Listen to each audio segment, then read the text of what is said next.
welcome everybody. Thank you very much for being here this evening. Now, on my way over, I made a very bad mistake. And it's a mistake that I've made on multiple occasions. And that is, I stopped and started to watch The O'Reilly Factor. Now, good people can disagree that that inherently, in and of itself, is a mistake. Except what I saw connected me very much to the point I want to make this evening. I saw a piece tonight on San Francisco values. Yeah. And it opened up about San Francisco values, and it went on to demean poor people. It went on to demean the transgender community. It went on to demean the gay and lesbian community. It went on to demean the city and county of San Francisco and what it stands for and what it represents. It was, in many respects, typical, at least of my viewing experience on that show, but it's also typical of a lot of people's opinion across this country in terms of what they see out here in San Francisco. Of course, I think all of us see something rather different here in our city.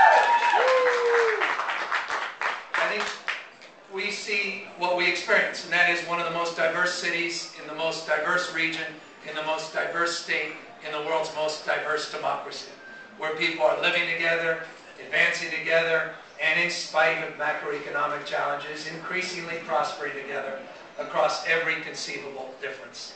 The magic of our city is the remarkable capacity for people, all different walks of life, perspective, to live together across those differences. That's an extraordinary thing in and of itself. And I happen to think that people do look to us to see that it's possible to live together across those differences.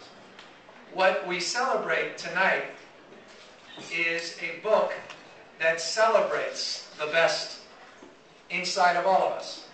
The best examples of people that have done extraordinary things, though they're no more extraordinary than any of us in this room.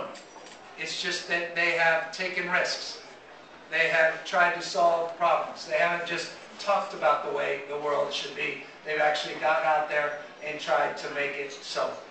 We always talk about that gap between ideals and practical application of ideals. And that is the change that this book calls for. It's the change that this book examples.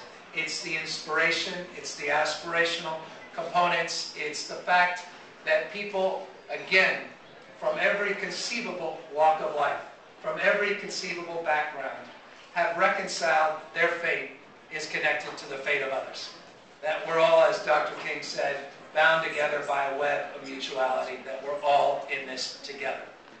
And so what Kenneth Cole has done is he's organized these stories and this narrative of people's lives in a way that can advance and help amplify our story and our narrative of our lives.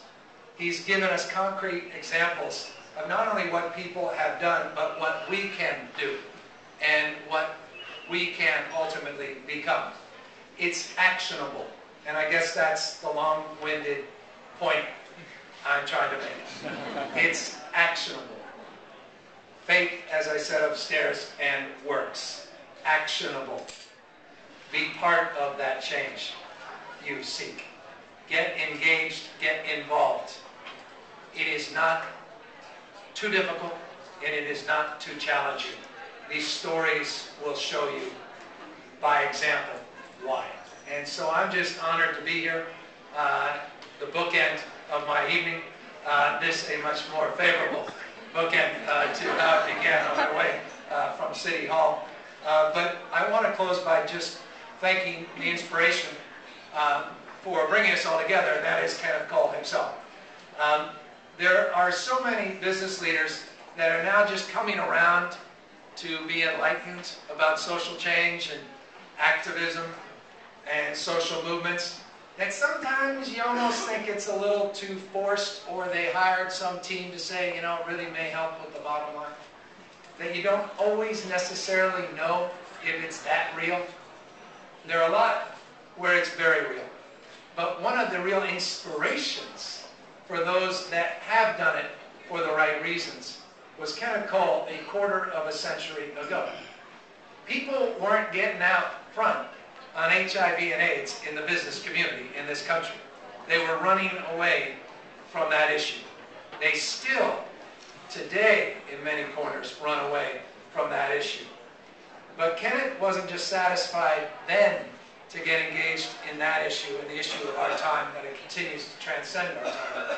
But he's shown that commitment and that level of constancy to get involved in a myriad of other issues, at peril often of ridicule and criticism. Again, leading by example.